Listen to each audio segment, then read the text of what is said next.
बलते वाला मेरा काल अधिपति महाकाल राजा खड़ा हुआ, पीछे खड़ा हुआ। कोई ऐसा है जो मुझे दुख से निकाल सकता है? कोई ऐसा है जो मुझे तकलीफों से दूर कर सकता है? कोई ऐसा है जो हमें कष्ट से बाहर कर सकता है?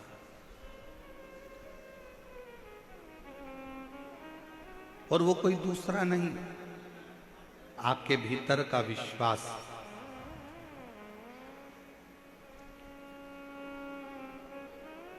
आपके भीतर का भरोसा, आपके भीतर की दृढ़ता।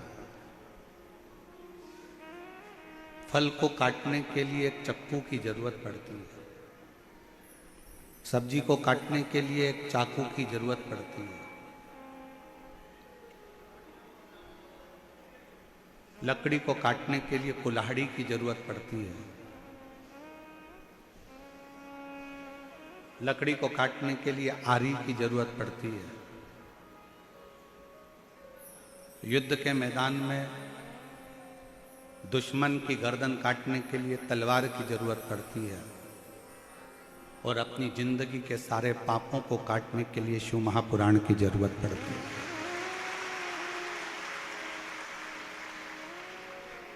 संचित पाप, और वो पाप तुम जानबूझकर नहीं करते। श्रीमद् भागवत में तो वर्णन किया गया कि झाड़ू लगाने से भी छोटे छोटे जीव मर जाते हैं जिसका पाप माथे चढ़ जाता है।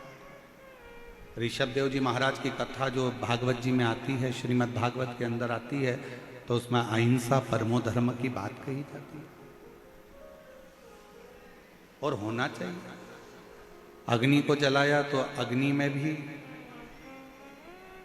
छोटे छोटे पतंगे जल जाते हैं जिसका पाप माथे चढ़ जाता है। बर्तन धो रहे हैं, कपड़े धो रहे हैं, उसमें छोटे छोटे जीव जल जाते हैं, छोटे छोटे जीव समाप्त हो जाते हैं, उसका पाप माथे चढ़ जाता है।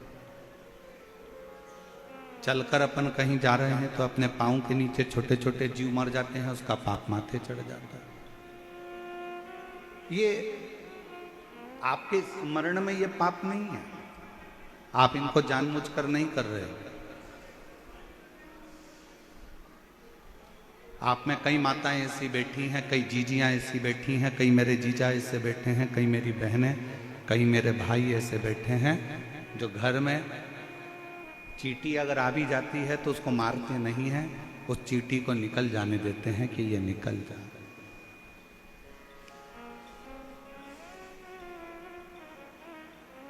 कई माताएं, कई भाई ऐसे हैं कि घर में चूहा आ गया तो उसको मारने की दवाई नहीं रखते, उसके लिए पिंजरा रखकर उसको बाहर छुड़वा देते हैं।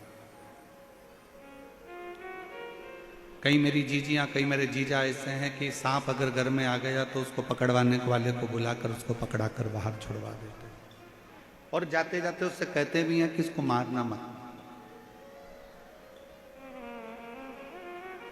आपने कोई पाप जानबूझकर नहीं किया, फिर भी मानव शरीर है, मनुष्य की देह